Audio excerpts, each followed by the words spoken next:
Hey, how you doing? You know, I'm sorry. I just gotta do this. You know, um, I gotta play one. You know, uh,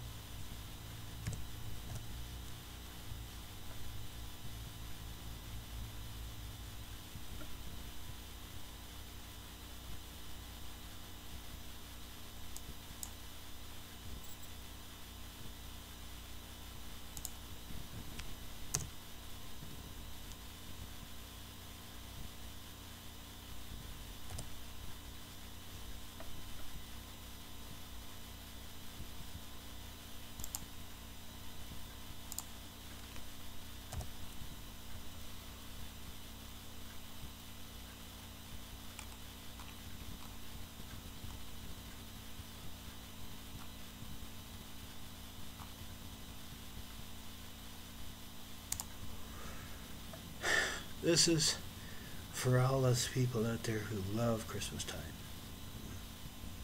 One Christmas song.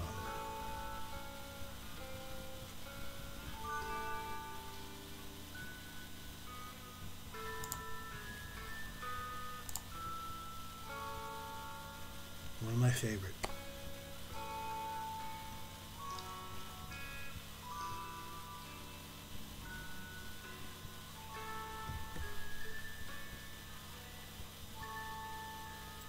Sing it with me if you know it.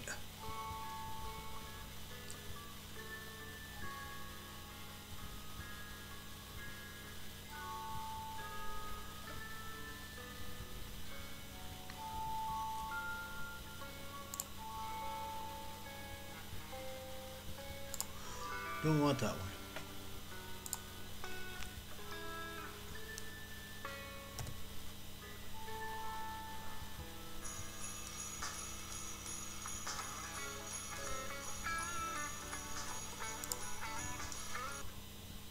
No words to it. Don't like that one.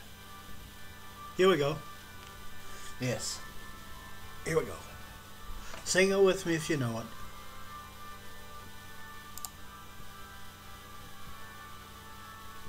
What is this with instrumentals? What am I doing?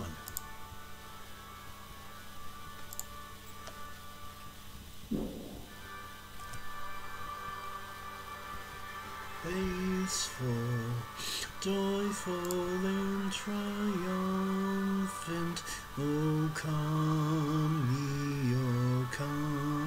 ye to Bethlehem. Come and behold him, born the King of angels. Oh, come, let us adore him. Oh, come, let us adore him. Oh, come, let us adore him. Christ the Lord.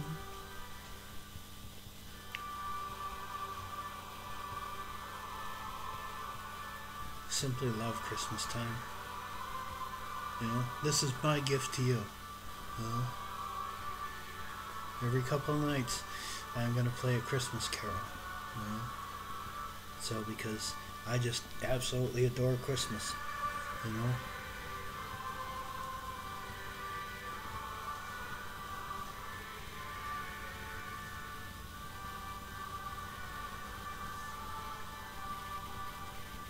Oh, come, let us adore him. Oh, come, let us adore him. Christ the Lord.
All right.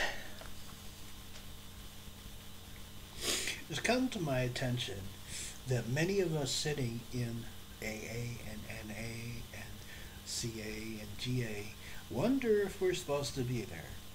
Well, that age-old question is, am I addicted?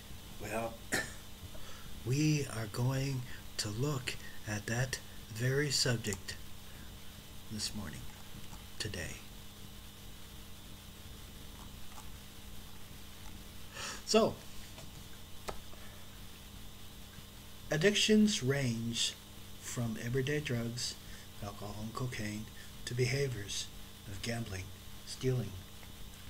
Some types of addictions are specifically diagnosed and scientifically manual or mental disorders, while others more conventional and have identified by some addictive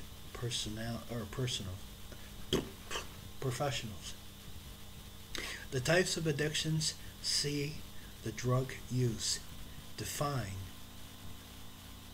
but it uses the terms of substance abuse and substance dependency. These are two different things. Okay? Substance abuse is using something to excess. That doesn't mean you're an addict. When you become an addict, you become substance dependent on that thing. Either equals addiction directly, but rather reforms to harmful use of substances. Addiction is both physiological and behavioral. Addictions are categorized as craving, compulsive, and inalienable to stop using the drug and lifestyle dysfunctional due to drug use. Behavioral addictions are not involved a substance. The type of addiction can be impulse control disorder or an addiction identity by addictive professionals. So we all know these, those of us who have used know alcohol, tobacco, opiates, example heroin, prescription drugs, sedatives, hallucinogenics, antibiotics, or sleeping pills or tranquilizers, can all be misused. Cocaine, cannabis, or another name for it is marijuana, pot, hash is another name. Antihistamines like methamphetamine, known as meth, hallucinogenics, LSD, speed, ecstasy, inhalants, gasoline, aerosol,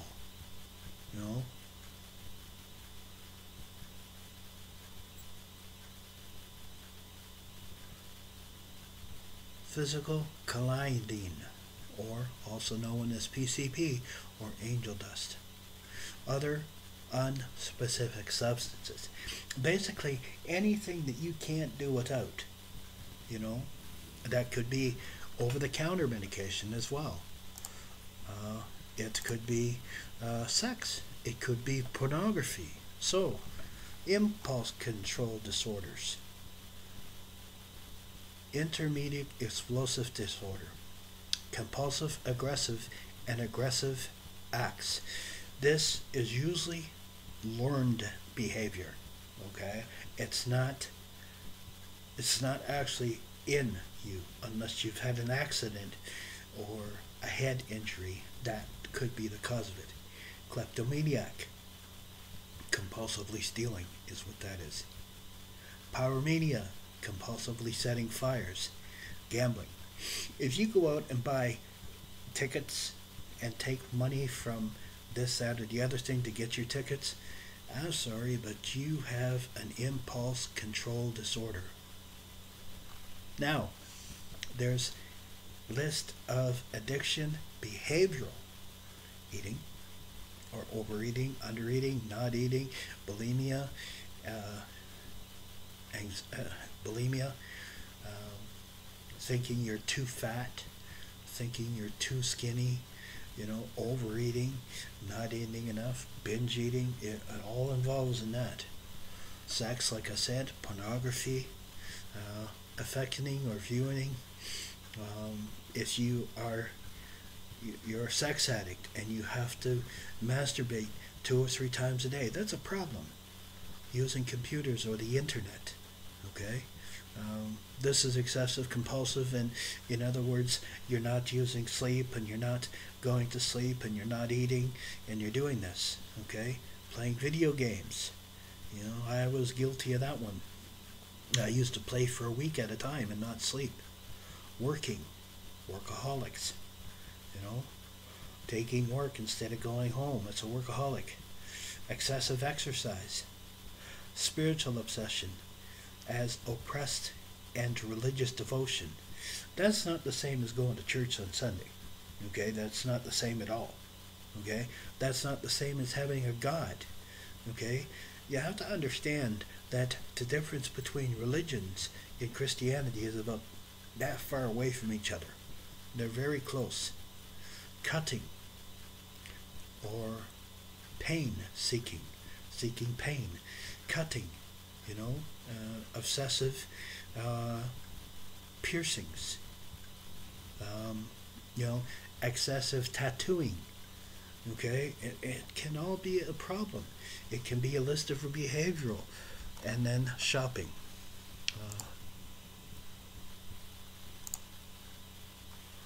The definition of addiction. Okay, according to the public policy statement, the definition of addiction, the short-term definition of addiction is this: addiction is a primary chronic disease of brain reward, motivation, memory, and related constancy dysfunctional in those circuits leads to characteristic biological, physiological, social, and spiritual manifestations. This is related to an individual pathological pursuing reward or relief by substance use and other behaviors. Addiction is characterized as identity or controversial abstinence impairing in behavioral control, craving, dismissed, recognized, or significant problems with one's behaviors and impersonal relationships and dysfunctional emotional responses like chronic diseases. This is talking about a person who goes to the doctor for no apparent reason, but you feel in pain, but you have nothing wrong with you. They've done all the tests and there's nothing wrong with you. It's in your head. Addiction involves cycles of relapse and remission. Okay? Constant relapsers. You're lacking one thing. God.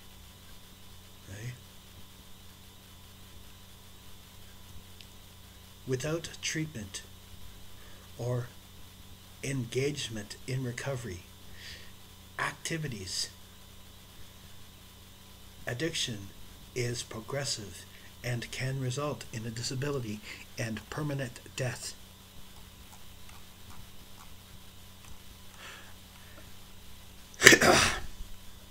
The long definition of addiction is this: addiction is a primary chronic disease and brain reward, motivation, memories, and related circuitry. Addiction affects non-transmissional and internations with reward to structures of brain, including the nucleus, accumbens, anterogate, chronological cortex, basically forbidden the anatomical such that motivates heresies and altered and addictive behaviors, which may or may not include alcohol or drugs, supplemental health care, self-care related behaviors. Addiction also affects non-transmission and interactions between chronological and hypothalamic circuitries and brain reward structures, such that the memory of previous exposures and rewards, such as food, sex, alcohol, and or drugs, leads to biological and behavioral responses to external clues, in turn triggering craving or engagement in addictive behaviors. So,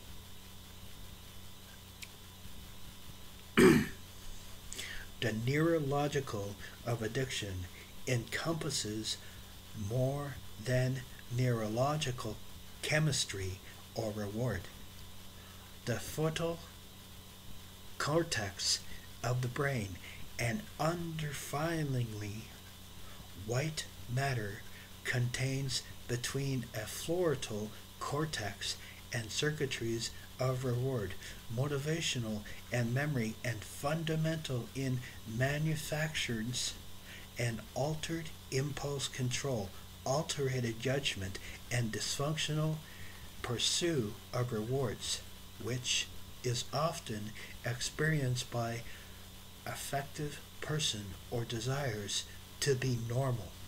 So, in other words, I want to be normal. So I'm not normal. I have a problem, whatever that problem may be. Okay? Seen in addictive, despictive, commutative, observed consequences experienced of engagement in substance use and other addictive behaviors. The frontal lobes are important inhibition impulsively and asserting individuals to appropriately delay gratification. In other words, I did something good, so I need to go out and get high. I did something good, so I need to go out and get drunk. I did something good, so I have to go out and shop. Rewarding yourself for something. When persons with addiction manifest problems in deferring gratification, there is a neurological locus of those problems in the frontal cortex, which is the front of the brain. Frontal lobe, morphology, constitutive, and functioning are still in the process of maturation during abstinence and adulthood, and earlier exposure to substance use is another significant factor in developing of addiction. Many neurologists believe that developing morphological is the basic that makes early life exposure to substances such an important factor. So in other words, I'm not getting it at home, so I need to go outside to get it.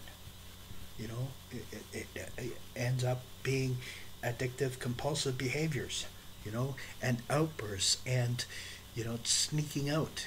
I mean, it's all part of it. Generic factors. According for what about half of the likelihood that an individual will develop addiction.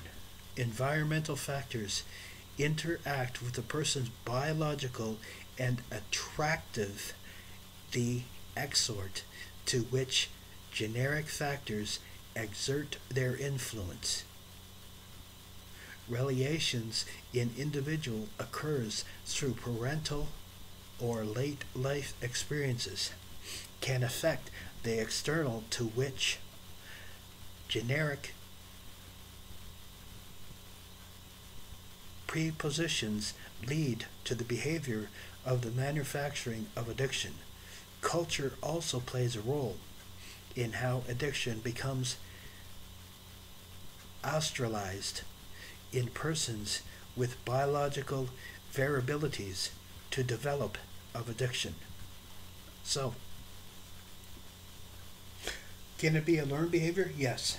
Can it be an addictive, compulsive behavior? Well, there are case studies that support this, and there are case studies that don't support this. You can find as many for and against this, that it's a generic factor. Okay? You will find studies on both sides of it. Myself, being an addict myself, I can tell you that it's a generic thing. I see, so therefore I am. Monkey say, monkey do. My parents used to tell me, don't drink, don't smoke, don't do drugs. Well, guess what? You told me not to, so I'm going to go do it. It's the last thing you want to say to your child. Yeah, it's absolutely the last thing that you need to say. Okay? Tell them about the badness of it. Don't tell them not to do it. Give them the choice.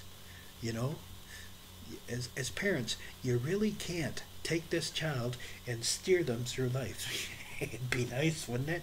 Wouldn't that be great? Wouldn't that be so lovely that you could steer your son or your daughter where you wanted them to go and never get into trouble and never get into harm? But there's a problem with that.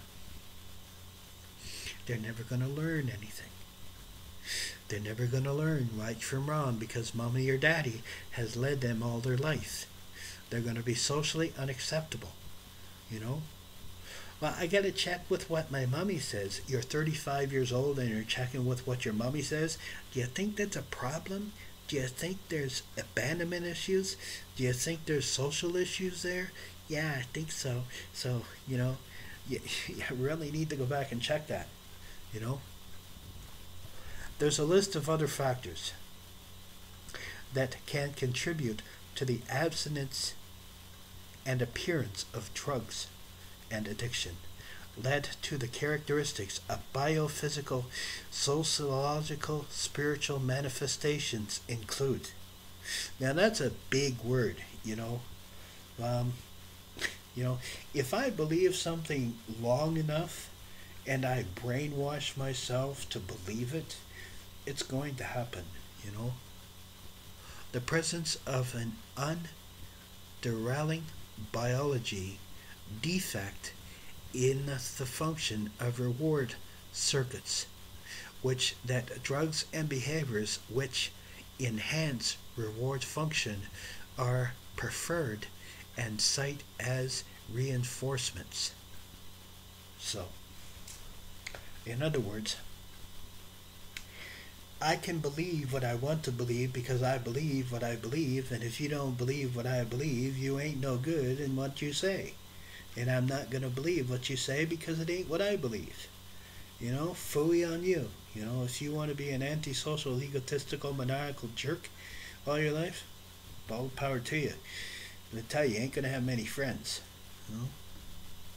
The repeated engagement in drug use or addictive behaviors causing near an abomination in motivation circuitry leading to the impaired control over farther or fewer drugs use the encouragement to addictive behaviors. In other words,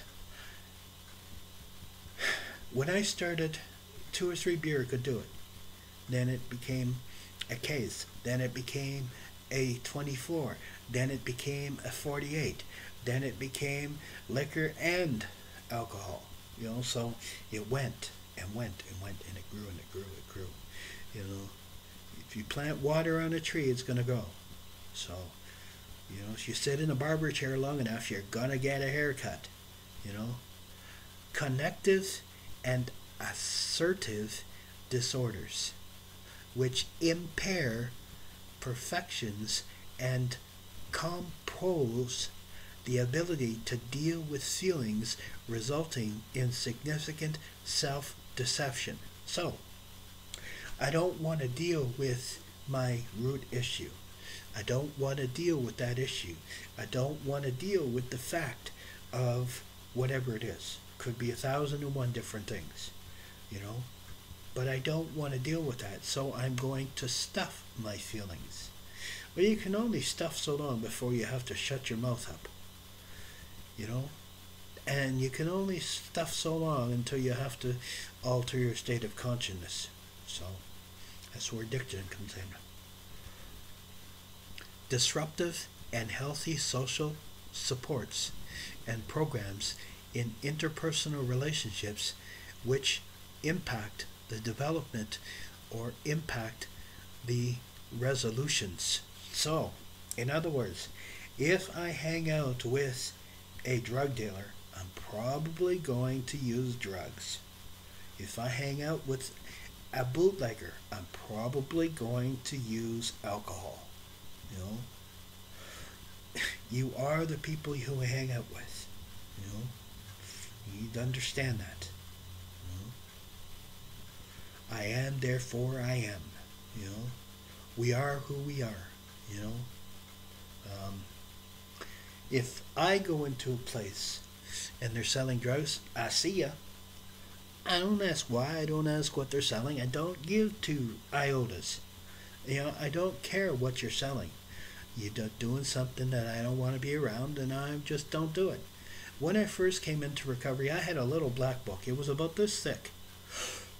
It had all my ex-girlfriends and my drug dealers and my contacts and the bikers and the mafia. It had it all in there. Okay, I had numbers I could call at any time. Do you know what I did with that book? I burned it. I got rid of it. People, places, and things will take you back out.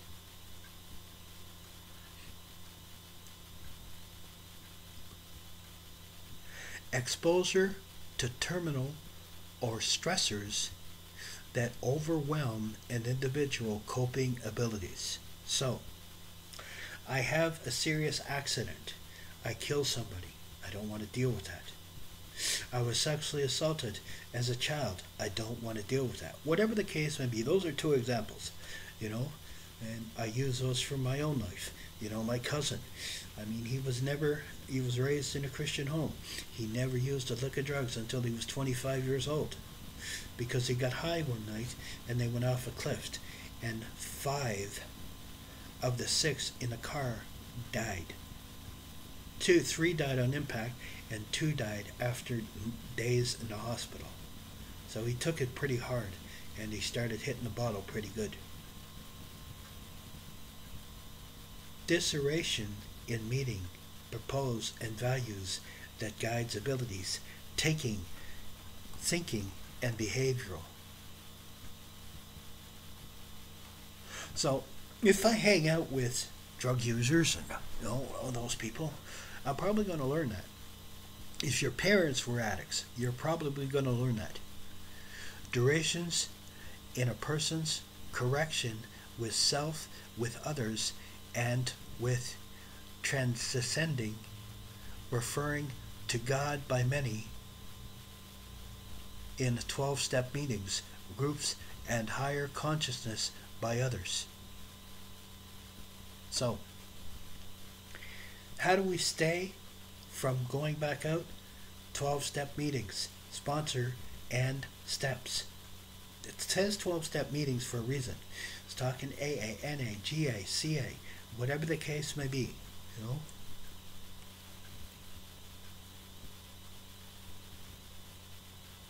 The purpose of co-orchestrating the physiological disorders in a person who urge in substance use or other addictive behaviors. So if you hang out with a real wing-ding, nut bar, you're probably going to follow with that, you know. Um, so, where do you get help? Well, there's all kinds of places on the internet. You can go to a stranger if you want. Drug and alcohol treatment and other addiction.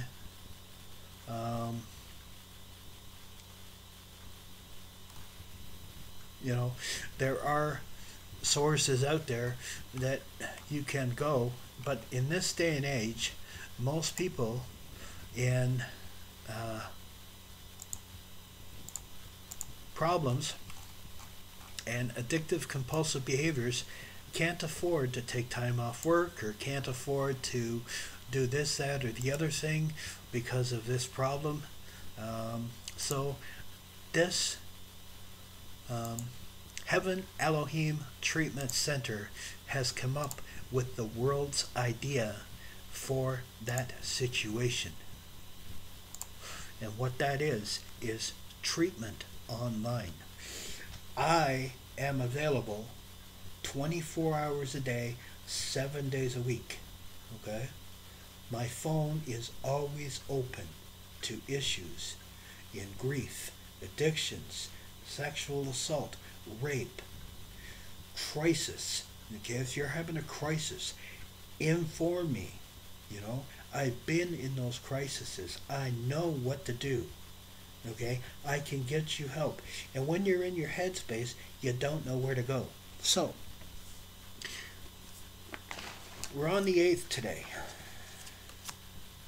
Just a few days to Christmas. I'm excited. Calling a defect a defect. Yeah. When we see how our defects exist in our lives and expect them, we can not let go of them and let on with our new life. Basic text, page 35. Sometimes our readiness to have our character defects removed depends on what we call them.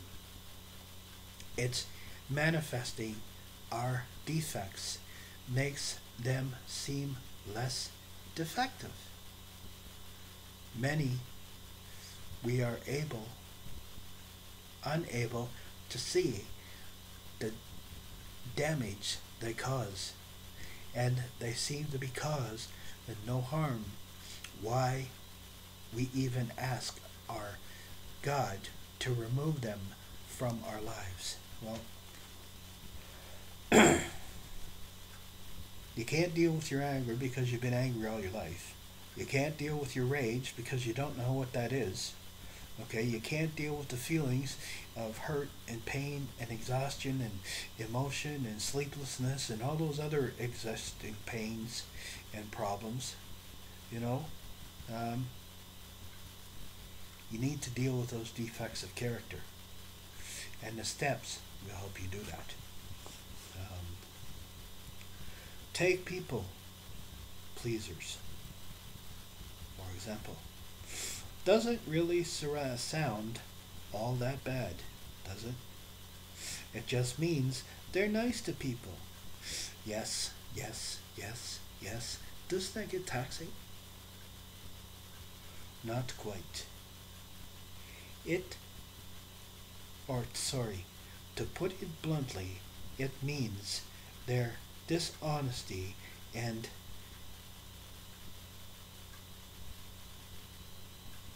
manipulative self others in complacency with our wishes. So when you come up against a people pleaser and you say, no, I don't want to do that, they say, okay, no problem. But yet they don't talk about those feelings. So what are they doing with them?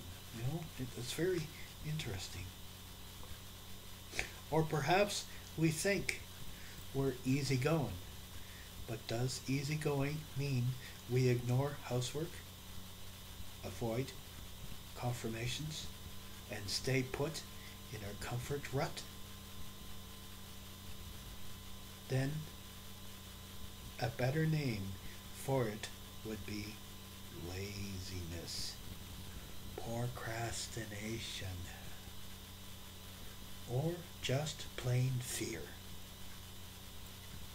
Many of us have people identify our character defects. If this is a case for us, we can talk to our sponsor or NA friends. We clearly and honestly describe the behavior, and when we ask for their help, identify our defects. As much passes, we'll become progressively better able to identify our own character defects, calling them by their names. Just for today, I will call my defects by their true names. If I have trouble doing this, I will talk to my sponsor.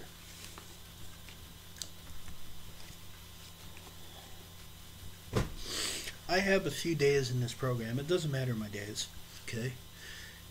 If you see my videos, you know how many days I have. Doesn't matter. You know? What matters is I still get up every day and do meditation, do my devotions, and commune with my God. I still do that. And guess what? With my experience, I still call my sponsor. So, do you think it's important? I have done that all through my NA experience. I call my sponsor. Sometimes it's on a daily basis. As a rule, it's once a week. Unless I need him more, and he's always there. He's a busy man, but he always takes time to talk to me. So that's important, you know?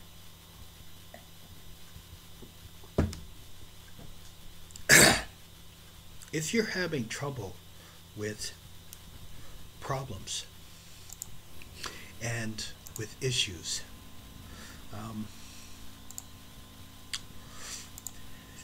Heaven Elohiym Treatment Center is online 24 hours a day, 7 days a week. You know, we're always there. You know, I'm always available. I'm usually the one that's always on because, you know, we do have a woman on staff, but she's not online all the time. But I do have her contact information, so if you are a woman and need to talk to a woman, we can do that too.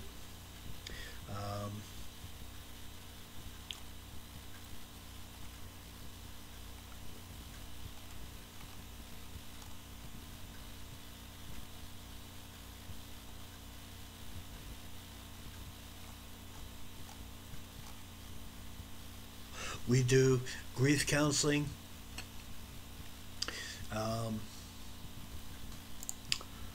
crisis counseling, addictive counseling, addiction counseling.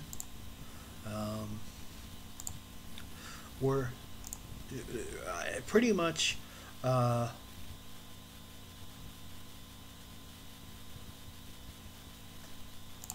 have most areas covered, you know. You can see my testimony. If you want to hear my testimony, let me know and I will send it to you. May God bless and keep you in all that you do. And if you're having issues, don't be afraid to call, okay? The number and the links for everybody is on this page. May God bless and keep you.